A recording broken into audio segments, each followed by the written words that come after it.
Bismillahir Rahmanir Rahim. Allahumma salli wa sallim wa barik alayhi wa ala alihi wa sahbihi wa barik wa sallim. Welcome back. We, alhamdulillah, a while back started a discussion on Zakah. And I think it was left incomplete. I thought I'll complete that one now. And it just happens to be, we've got the same audience, Hafiz. Yep. It's been quite well, hasn't it? Yep. I don't know whether people will pick up on the joke. MashaAllah, we picked up so many viewers, so many subscribers in this time. And we're only getting better and better at this. What I would like was continue to people to share and subscribe. And that's your online zakah. That's your online zakah is press the button and give that little bit. Yeah, and we're making, our team in the back is working quite hard in making the YouTube shorts. Yeah. Short messages. Because we live in a time and era where people haven't got the time to listen to a 40-minute, 50-minute clip video. They rather have something fast on the go with a bit of emotional crying. Up in the background, people are loving it. Make sure you get that as the background. I want that for my short. Sound like the Lion King. I've done so many vocals of this one, yeah. Don't even get me started. So we got Zakah part 2. Zakah part 2. Zakah part 2 is today. Okay. In Zakah part 1, we discussed quite a few scenarios of types of people that have to give zakah and things that are taxable by zakah. And a brilliant thing you said was, if we start to treat it like a tax, we'll actually actively work hard to give that tax. Yeah. Rather than just calling it a charity. Charity just, it has that connotation that it's just optional. Yeah. Give it, fine, don't give it. It's not the end of the world. Zakah is the end of the world. And like in the previous discussion, we mentioned the punishments for it. Quran describes how your wealth will be burnt and you'll be stamped with it, and on your forehead, on your side, on your back, and Allah Ta'ala will say, هَذَا مَا كَنَزْتُمْ, this is your wealth that you did not give zakah upon. فَذُوقُوا مَا كُنْتُمْ تَكْنِزُونَ. Just from that, I remember a story where, if I'm not wrong, the Sahabi's name, the one who completely left this dunya, as in had no attachment with this dunya, what was the name? And he then came to us, Usman Ghani radiallahu anhu, and he kicked off with us Usman Ghani, who was a Khalifa at that time. I think Abu Darda. Abu Darda. I was thinking of Abu Darda. Yeah. Either that or Abu Dar Gifari. Abu Dar Gifari. Abu Dar Gifari. Because when you said he left the dunya, he was a Zahid. Abu Dar Gifari radiallahu anhu had no desire for the dunya. He lived as a faqir. Yeah. And he lived his life as if the angel of death is going to come today, let him come. I've got nothing to lose. I'm here ready. Allah. Abu Dar Gifari, in the time of Usman Ghani, you can imagine the Arab Peninsula has been conquered. We've stepped into Africa. So Egypt has been conquered already. Yes. Palestine has been conquered. All of these places, now Syria has been conquered. All of that wealth is coming into the Muslim treasury. And all the mujahideen that are taking part in jihad are receiving from mal of ghanima, war booty. Financially, the Muslims are becoming stronger and stronger and stronger. He comes up and pulls us Usman Ghani on this, that we've got too much money. And too much money is not good. Therefore, what we are doing, the manhaj that we are working on, and the Muslims are becoming richer, richer, richer, this is no good at all. This is going to become punishment for us. Oh. And as Usman Ghani radiallahu anhu says, no, why? We're giving zakah on the wealth that we have attained in halal means. There's nothing wrong with it. But Abu Dar Gifari is still continuing to differ. So much so that it actually became a headache for Usman Ghani radiallahu anhu. Oh. The Hadith describes, the Athar described as Usman Ghani then exiled him from Medina. Look, you can't stay here. You're causing a fight, and he was of old age as well by that time. And he wasn't letting go of this argument. Everywhere he was sitting with every companion, every tabi'i, he's going to start the same discussion. Too much money, we're all becoming corrupt, our hearts are corrupt. We're all taken by the world and the desires of this dunya and all the wealth. Nobody's a zahid, nobody's worshipping Allah anymore. Everything's gone wrong, we failed. So Usman Ghani was, look, we can't continue that. We're going to have to get rid of him. So he was exiled. And Allah, it's such a tearful story. The Prophet ﷺ, in fact, one day he was sat with Abu Dar Gifari and said, Abu Dar Gifari, when you'll be buried, Yeah, you're going to be, before you die, you'll actually be in a place where it'll just be you and your spouse. No one else will be with you. And he questioned, Ya Rasulullah sallallahu alaihi wasallam, but if I die in that state, who will bury me and how will I be buried then? And the Prophet sallallahu alaihi wasallam in his life, is telling Abu Dar Gifari that Allah will send a group of people that will bury you. So he knew this was going to happen. Hazrat Usman Ghani exiles him from Medina, and he then leaves. He goes to the north of Arabia and settles with his wife, and the last few years of his life he spent in a tent. Just him and his wife. Nobody else. His wife then saw that he was becoming very ill, and she feared that if he dies, there's not going to be anyone to bury him. The Athar described that the day Abu Dar Gifari radiallahu anhu, he passed away, that evening she left the janazah outside the tent, knowing that if anybody passes by, sees his dead body, they'll pick him up and they'll bury him. And the words of the Prophet sallallahu alaihi wasallam came true, word for word. Just that same night, a group of companions were passing by that same area. Nobody had known where Abu Dar Gifari had gone. He left without telling anyone. Nobody could find him either. But that same evening that he was to be buried, a group of companions was passing by, and they saw the body, and they then acquired from the tent, who is this? And when they were told that this is Abu Dar Gifari radiallahu anhu, they described that every Sahabi had tears in his eyes. Every Sahabi was crying. Abu Dar Gifari, truly you the one that left this dunya. Even there's had a story that the Emir of Syria sent 300 dinars as a gift to this noble companion, and he gave it back. He goes, look, could you not find anyone better to give it than me? So no, noble. Look how humble of an individual was Sayyidina Abu Dar Gifari. And his mazar is still in the desert of Saudi Arabia, somewhere in Saudi Arabia now, isn't it? And Abu Dar Gifari then challenged Usman Ghani, so many companions, this wealth is no good. But as Usman Ghani used to say, look, you've paid zakah, and that money, wealth is now jais for you. And that is the opinion of the ummah today. So when we have these discussions about wealth and things, we're not saying Islam is against money. Islam is pro money. Islam today more than ever before needs millionaires. Islam today needs billionaires. We in the West, for example the UK, we mentioned the previous session as well, segment discussion, that money talks, and the business community actually sways the decision of policymakers in this country. Now, how do the Jewish community actually get everything in their way?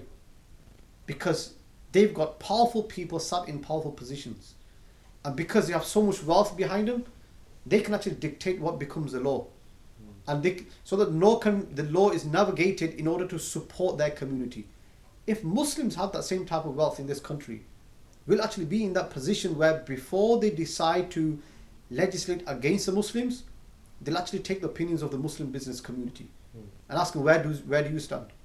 But unfortunately, the problem is that the Jewish community stands strong with their religion. When the Muslim community, business community is to be approached, that we're going to be legislating, what's your opinion? Most likely they'll give in. They're not going to stand for the Islamic opinion. Our MPs, as an example, our councillors, when it came to voting for many laws that are against Islam, on the spot they signed those laws. They were in support of them, and where we know that many non-Muslims stood against it. So it is a weakness on our part. But the topic I wanted to take on was wealth as a whole. Islam is not against wealth. We know that some of the wealthiest Sahaba Kiram alayhim ridwan, as Usman Ghani himself. Sayyidina Abu Bakr Siddiq himself was one of the most wealthiest people prior to Islam, and gave it all in the path of Allah. All in the path of Allah. All of it. As Usman Ghani was a landlord. To one article I was reading on his life, he owned a third of Arabia.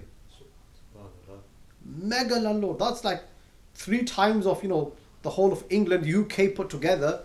As Usman Ghani owned that much land. You have the likes of Abdul Rahman bin Auf. Allah. That one individual, when he passed away, he left behind more than 3 million gold coins. Ulama described, the books of Hayatul Sahaba described that he had so much wealth, it took them 3 days to calculate his inheritance. You want to calculate my inheritance? I'll tell you I've got this much, this much, this much. Within 5 minutes, you'll calculate. He gets this, he gets this, he gets this. Abu Dar Gifari Abdurrahman bin Auf has so much. It's taken 3 days to calculate his inheritance. That's how much wealth he had. So Islam isn't against wealth. No. But Islam is against that wealth which has been earned through haram, and zakat has not been paid upon it.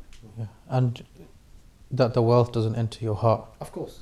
That there is always a poverty of the heart, the iftiqar ila Allah, not istighna anillah. Allah. And we actually talked about that in the speech prior to this. I think that's a big thing as well, isn't it? It's deen over dunya. Yeah. But a lot of people these days choose it the other way around. Yeah. So like the hadith describes that it's like a boat that's sailing on water. It doesn't allow the water to get into the boat. That is the same position of your heart. You don't allow the dunya to enter your heart. You live in the dunya, but you don't allow it to enter your heart. And by that it means that, because we're going to be touching on finance particularly, is giving the zakah where it's due.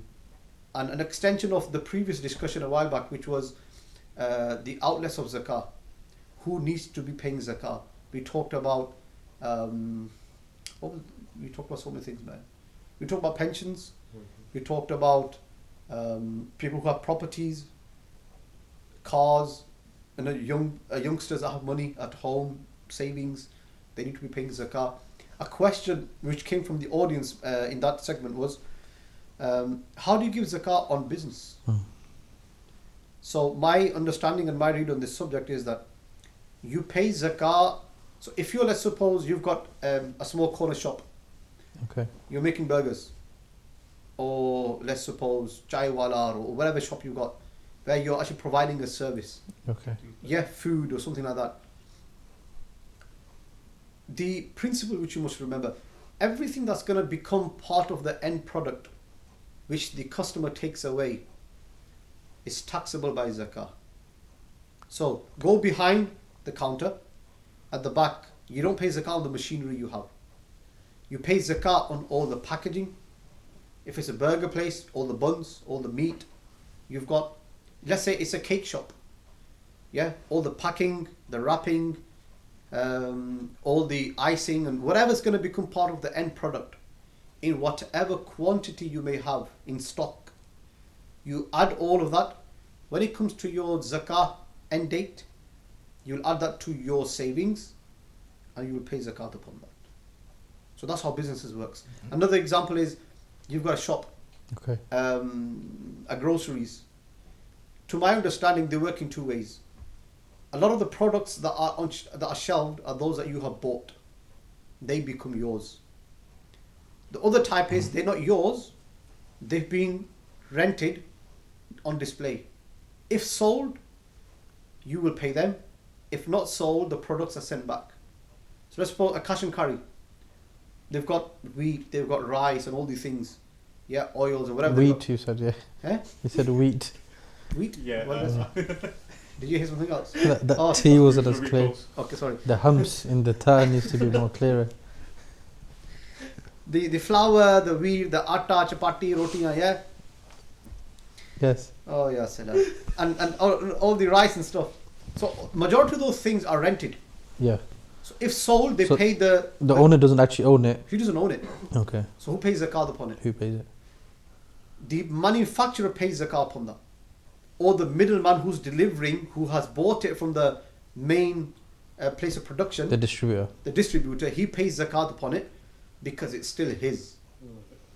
But the stuff I have on my shelves that I have bought and put on display, I must go around the shop, check the value of all those things, and whatever stocks I have that I have bought, I must pay now zakat upon all those things. Alongside my savings in terms of money and gold and silver, whatever I've got. That's how it works on business. Wow. Yeah. Got it. Quite clear, actually. But a lot of people don't actually know that. So Many still limit it to just the savings, not what's in the shop, whatever's on display. If you've got an online account where you're selling online, yeah, eBay, Amazon, all these different avenues you can go down now. Same thing, whatever you've got in your stock, and it's yours, you've bought it, and it's with the intention of selling, is merchandise goods. That's the term used. That is taxable by zakah. What if a person is setting up a business, he's purchased X amount of goods, but he's not trading yet? And let's say he's not trading for 2-3 years yet. He's in the process of setting up. Does he, for those 2 years, have to pay? Because he's not trading on it yet, but he will eventually. What does he do with his Because assets? it's still there, isn't it? It's still a value, it's an asset he has. And it's a merchandise good that will be used. Okay. He can't just sit on it for thinking in 2 years' time. Let's suppose things escalate and he has got to start the business within two months. Is he going to miss adding that to his calculation if his zakah year is coming to an end? Got it. He's got to pay zakah. So I think the next question is then, we've talked about who gives, now who gets. Where should our zakah go? Who's eligible? And what are the best avenues for us living in this climate? Where should we be giving it? So let's start with who should get it. Who should get zakah? Who should get it? So again, this is something that Islam, the Quran dictates. Yes. So the Quran dictates إنما الصدقات للفقراء والمساكين والعاملين عليها والمؤلفة قلوبهم وفي الرقاب والغارمين وفي سبيل الله وابن السبيل. These are 8 things Allah Rabbul Alamin describes. But amongst them, before I even start to describe those, Okay. I think there are 2 types of people that are most neglected. And it's unfortunate, really. Okay. I'll link a hadith to it. Number 1 are your relatives. And number 2 are people in your city. The Fatawa Irad al-Mukhtar describes that if there are people in your city that are eligible to take zakah, then they are most befitting to take your zakah. I mean, the Quran uses the word qurba, Yeah. i.e. they have proximity in blood relation, and that can even extend to a physical proximity as well. Physical. And the ulama describe that if you're giving zakah to a different city or a different country, and there are people in your city that are eligible to take zakah, then it's considered to be makruh. Wow, so we've got a real problem now, because we're all like children of migrants. Now, a lot of our parents who migrated thinking this is a temporary abode in the UK. So they've always been giving their zakah back home. Yeah. But the reality is, they've set us up here for life more than, No one's going back. no one's going back. Even Unless they kick us out. They know well, they're not going back now. Because they've settled so well. And even when they go back home for, let's say, a month, 2 months, real deep down ask them, they'd rather not even be there. Yeah. Yeah? I mean, we go to, come back from Pakistan, and you're on the trots week 1. By week 2, you want to get back. And that's the reality of life now, isn't it? We can't tolerate the extreme What do you temperatures. call it? The Delhi belly. What's it called? The Delhi belly. So when you go to India, you go to Delhi, you get the Delhi belly. Delhi belly. You get the runs. So these things are we don't have the immune system to tolerate that. We can't tolerate the weather over there. We can't tolerate the people there. The way they work, the way they function is very different to life over here. We're Mustautin. This has become our home now. Yeah. We And talk the especially language. when we're with the 2nd, 3rd generation, Yeah. forget about it. They're not going back. Nothing. But rightfully so. So such people are still sending their monies back home. They should spare money and actively try to search for somebody local who is eligible to take zakah. And who are eligible? Number 1, Allah says, إِنَّمَا الصَّدَقَاتُ لِلْفُقَرَاءِ. Those that actually are needy, that are poor. وَالْمَسَاكِينَ. Masakeen are those that have absolutely nothing. There's a difference between them. There is one who has enough to survive on. He has a shelter, but he doesn't have any savings. He can take zakah. He's got a house. He's got a car. He's hitting the poverty line. Yeah, we have people like that. Look, They're the masakeen. Yeah, masakeen. And faqir has absolutely nothing. Absolutely nothing. He's got nothing at all.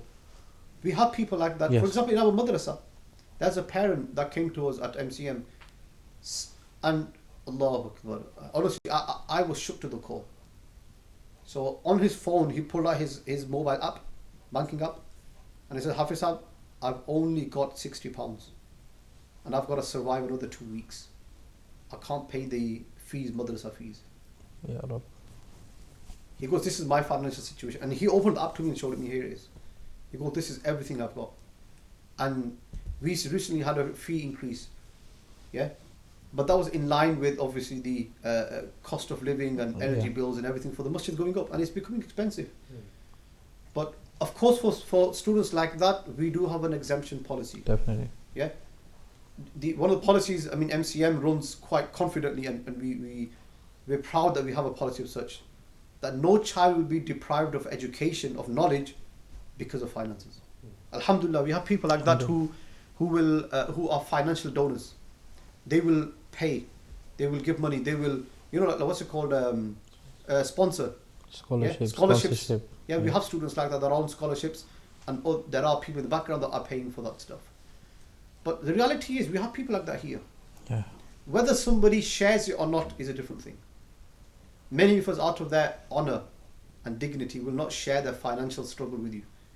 But if you do know somebody like that, then a wise way to give them money is that somebody is gifted this money to you, without mentioning this zakah money. This is also a taboo subject. The people find it difficult to take zakah. Oh, you know what, zakah, that's the filth. I don't want the filth. So is that okay then? Let's say I am giving money to someone and I've intended zakah, but I said hadiyah. That's Is it fine. okay, yeah? It's okay. Your intention lies with Allah. Okay. But he's not going to take it. Say somebody's just given it to you, gifted it to you. I've got a few people I know who I support in private, who genuinely are eligible to take zakah. And I give a portion of my zakah to them, and other people that know of this mas'ala in particular, they've reached out to me and said, Hafiz, here's a portion of my zakah, can you also give it to these guys? And then I pass the money on to them. And that's how the community supports each other. It's not always people back home. Yes, I think a good practice would be save some for people here and find somebody like that. Yeah. And then people And back you've home. also then touched on something there that you said you pass the money on to them. This is another issue we have nowadays, that in the zakah, the money must reach the person in need. Yeah. You can't be purchasing the clothes for him, Yeah. or this and that for him. Is that correct? Yes. That's another good thing you've highlighted there, which is that zakah really is empowering the poor with wealth. What you cannot do is buy things and say, hey, you have to take it. So I bought clothing and I said, here it is. What if he doesn't need clothing? What if he's got a debt on his mind and the one who he owes is belling him out and he's constantly up his neck, give me the money, give me the money. That poor man can't get to sleep, knowing that he could turn up and start taking things from our home. But in the subcontinent, this is what happens. Yeah. If you don't pay monies that you owe, they'll take your son, they'll take your daughter. It happened. Well, I don't know about that extent, but in the UK, you do get bailiffs knocking on your Yeah, door. you get bailiffs. So in that sense, Taking they don't the have bailiffs as in such organised companies that are bailiff companies. Or someone will come and nab you. Somebody will come and take stuff from your home. And out of that fear, again, the honour of a man is the highest thing that Allah Rabbul Alameen takes care of. And to an extent, the Hadith describes that the honour of a Muslim is more than the honour of the Kaaba. The Kaaba is just a building. Yeah.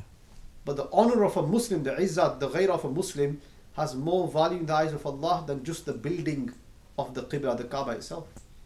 Just highlights how much, Islam protects the honour of a Muslim. Yeah. Can you have any honour when you know that the one who you owe money is up your neck every day? Yeah. So No. people won't come forward then, will they? No, exactly. Because of this issue. So these are the people that are most eligible to take from your zakah. And try to source them, reach out to them. I've got a question. Let's say there's a person I'm going to dispense my zakah to, and he's told me what he needs. So can I purchase it now that knowing what he wants, what he actually needs, and give that? How would that go down? Because that fulfills his need. And you've empowered him with that. So I didn't transfer the money to him yet, but he said, look, I don't need the money right now. I could do with this. So can I make intention, I've given this money, purchase it, and then give it him? See, you need to know whether he genuinely needs it and how much of a demand or what that will fulfill of his.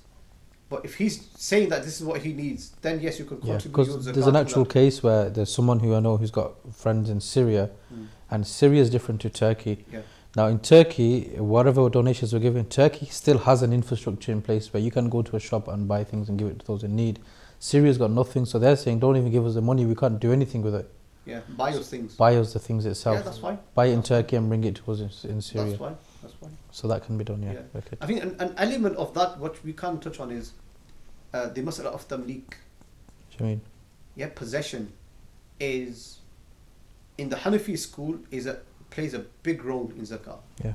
When you give zakah to someone, you must give them ownership of that wealth or that thing that you're going to give to them. A lot of the times, what ends up happening is, TV channels, and in Ramadan, this is booming. Yeah. Yeah, everyone's begging for money. Everyone's doing charity. Everyone's saying, "Give me." And they're taking zakah.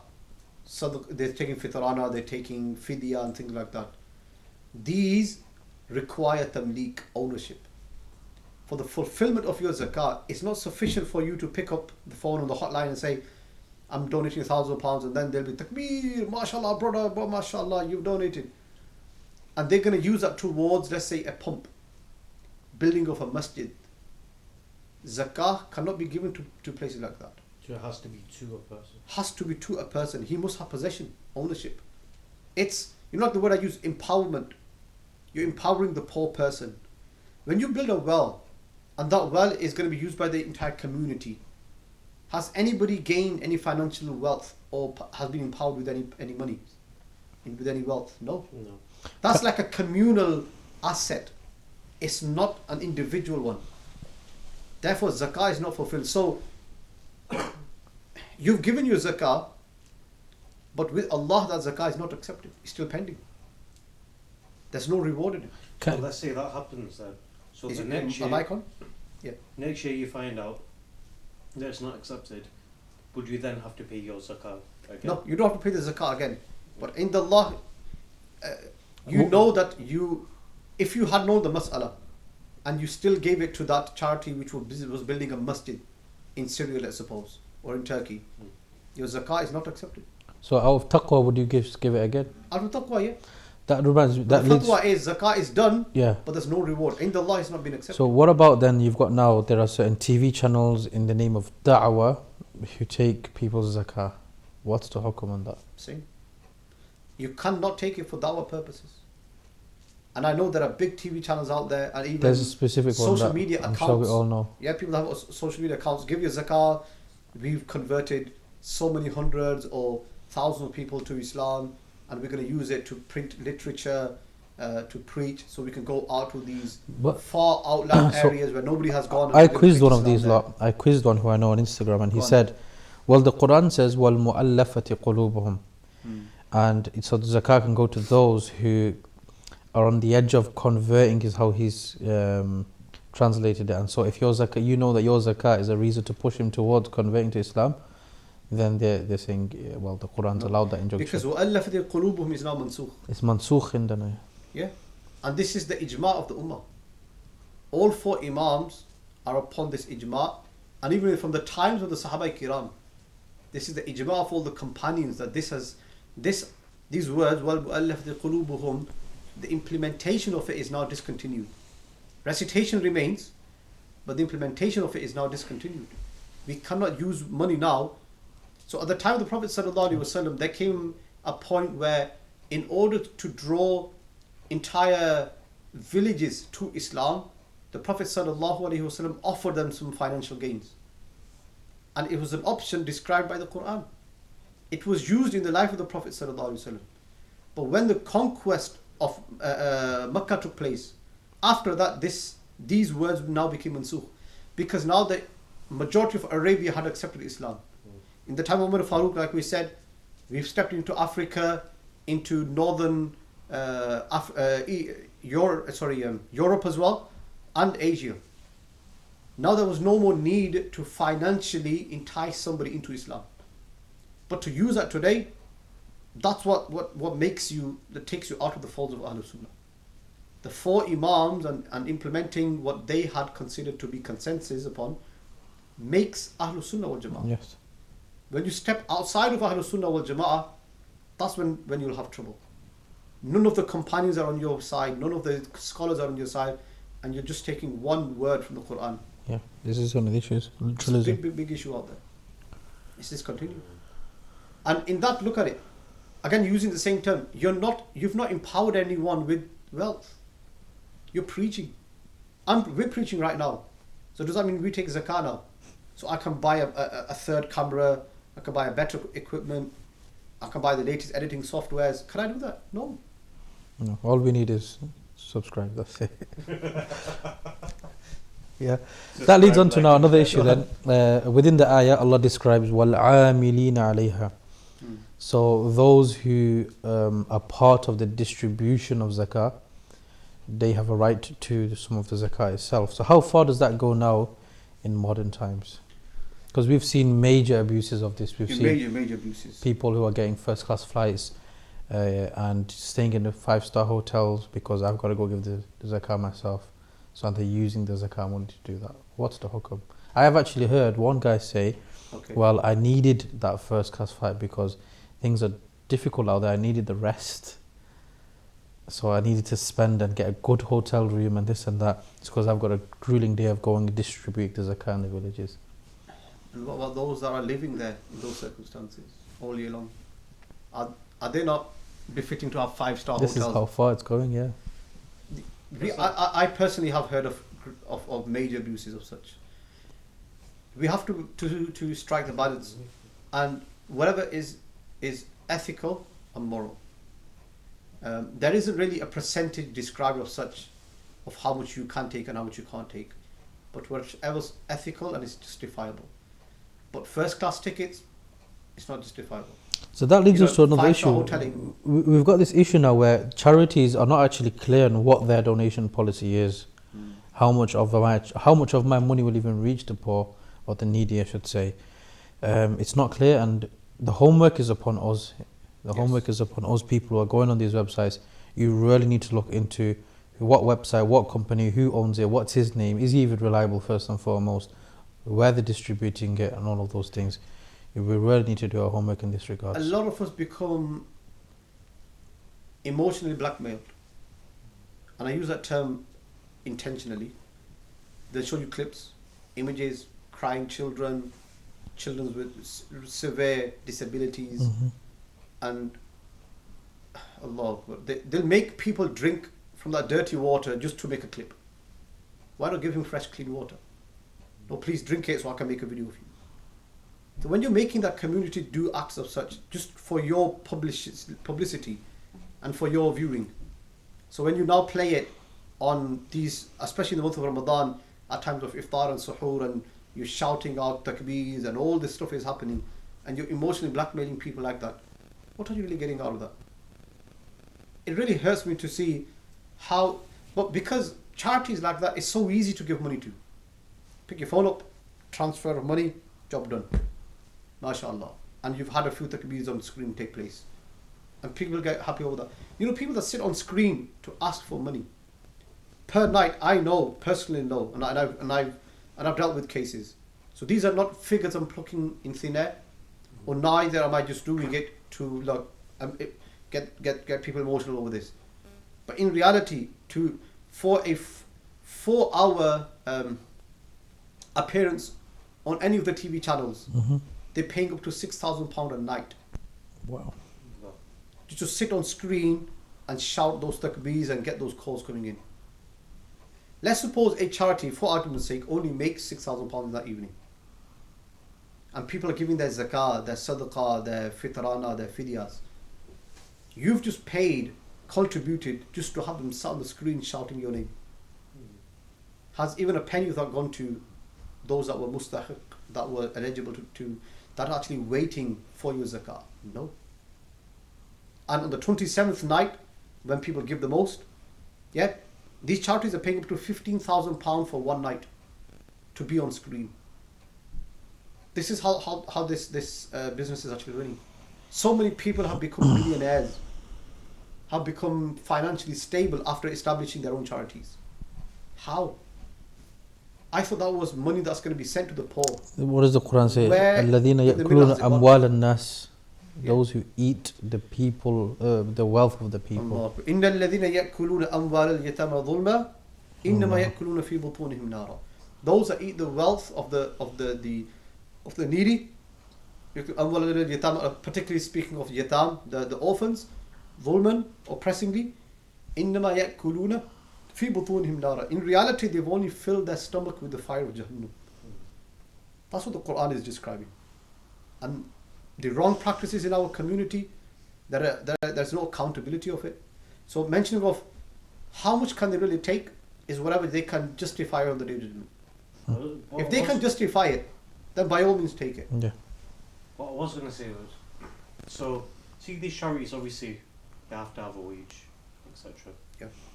How do they work that out then? Yeah. Like, what's a suitable amount? This was whatever's ethical, whatever's within the parameters of acceptability.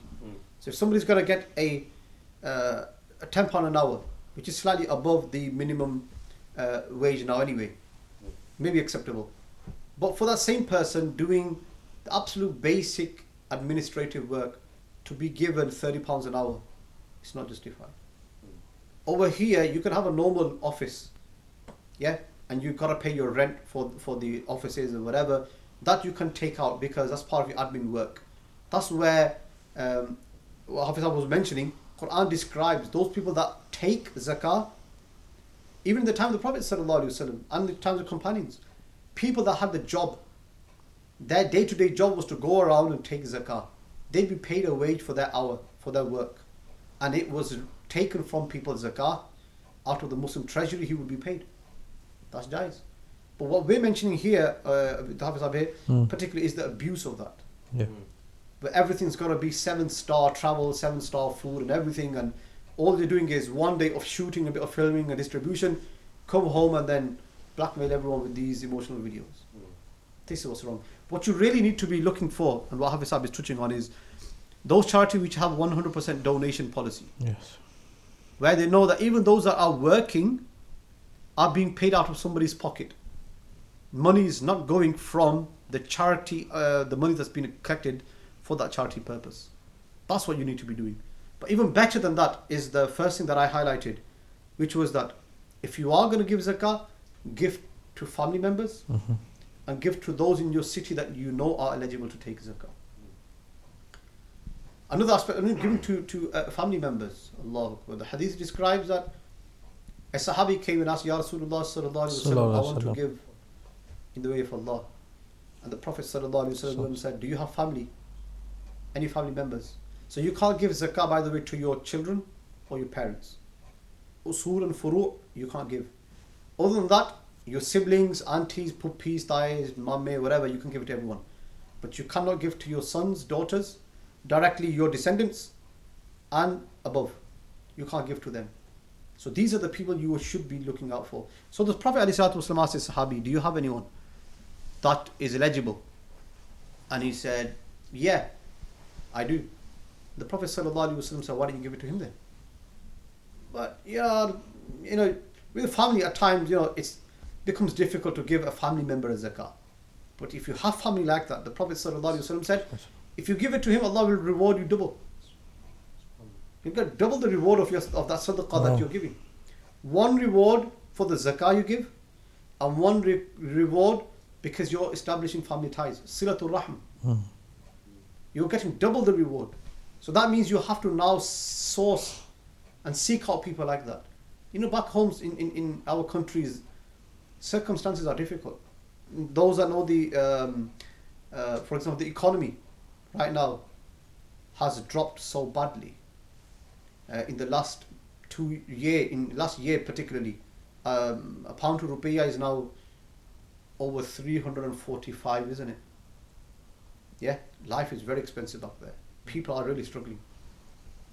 So these are the people that you really need to be supporting, rather than just giving to charities that on screen will show you some videos. And women at home particularly get really emotional. Yeah. I know one time Mum was watching one of these channels. She became so emotional. It's like, get some money and give it to them as well. I'm like, Mum, no way. Not giving it just because you'll become emotional. You've got to understand the reality of what's happening, how these things work. It's important to research before you give, because the lack of research could render your zakah invalid. So it's very, very important. And when researching, what your objective is, you need to find out how reliable they are, and how can you actually research that. I've got something here. First, you can start by exploring their website. So go on the website, look through their annual report, go through their various projects that they have and what they're working on. Look at their social media, etc. And ultimately, what you can do is you can check the Charity Commission website. Yes. This is what you can do. And you have to do that sufficient research if you're giving to any of these charities and then give. You'd be shocked though, most of them don't have 100% donation policy. Majority don't. Yeah, most of them don't. Only very few do. Very few. This is the issue we have. And so locally, who can we find somebody like such that is eligible to take zakah? It's somebody who has a debt. It is such a debt which is due, mu'ajjal, yeah? It's due any time. And he's really is struggling to pay off his debts. Let's suppose, those that come from abroad and they have issues with their visas. Yeah. And they're indebted to their solicitors. We know so many people like that. Yeah, 100%. Yeah, either asylums or they've come on spouse visas. Now they're suffering, or they come and now I know a case where poor man, he came from abroad on a spouse visa. A year later, he got kicked out from his home. So he then started to live privately, and then he had to apply for child custody. He had a daughter. He wanted to meet the daughter. He can't because he's been kicked out from home. So he's then gone to the solicitors. Right now, if I'm not wrong, he has a debt of almost £10,000. Wow. And he's slowly paying that off to the solicitors. People like that are those who we need to support. Yeah. Yeah? And that's giving him honor and respect in the community. The faster he can be relieved of that debt, the quicker he can actually start to live a life. And these are the people we need to be looking out for and supporting.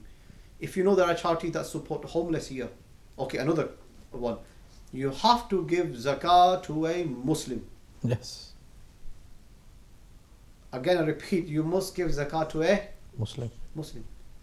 It is the wealth of the Muslim to empower Muslims. a Muslim. Mm-hmm. Many of these charities on TV, Allah, you'll be surprised. They'll go to Gambia, they'll go to these different places, and they'll just distribute. Do they go and check whether they were Muslims or not, who they're distributing to? Mm-hmm. Earthquake takes place, or tsunami took place, and so many were killed, and so many homes were demolished, and whatever, and we're going to go and distribute zakah. Did you check each person that you were giving that money to, those food packs to, were they Muslim or not? How many charities actually do that? Yeah. You'll be surprised. And if you have given it to a charity that's not gone out and vetted where they're going out to give that zakah, and the wealth of yours gets into the hands of a non-Muslim, your zakah is incomplete. So many charities actually are victim to this and they don't know. Or if they are aware, in the heat of the moment, it's not possible to ask everyone to check of their faith orientation. Are you Muslim or not? Nobody's going to do that. When you've got a line of 1,000 people, you just go, hey, keep distributing and it's going. Yeah. There's so much wrong that's happening right now. Yeah. And it's not enough as Muslims just to press send and think, job done after my zakah. You have to research, you have to know. You have to know. And money, like we mentioned in the previous session and earlier here, money is a blessing from Allah, but at the same time it's a challenge from Allah as well. You must be aware of how money is coming in and where it's going out. If we are not aware of this wealth, we will be questioned about this. Yeah, and from the 5 questions Allah will ask you, wealth, the 5 questions before you're able to move an inch on the Day of Judgment. One of the questions is that the wealth Allah gave you, where did you spend that wealth? And if it's like, I just gave and I gave, that's not a good enough answer. Yeah. It's not a good enough answer to the tax man here, tax officer. How will it be good enough for Allah on the Day of Judgment? You keep accounts of all your receipts, business receipts and everything, because you've got to do your accounts. Yeah. With Allah you have accounts as well. And you will be held accountable. You will. Khair, inshallah, we'll be back. Any questions online, guys? No questions? No. Alright. It's been an extensive on this. Yeah. What I will do is want to get hold of a specialist from a finance point of view, and I think another avenue we need to go down is Islamic financing. Where should Muslims be investing today? Yeah, different avenues of investments, online and stuff like that. Inshallah. And give Muslim young men some direction on where they should be investing their monies. And young women. And Young women as well. young women as well. I of can't course. keep saying young men. Okay. Assalamu alaikum. Alaikum salam.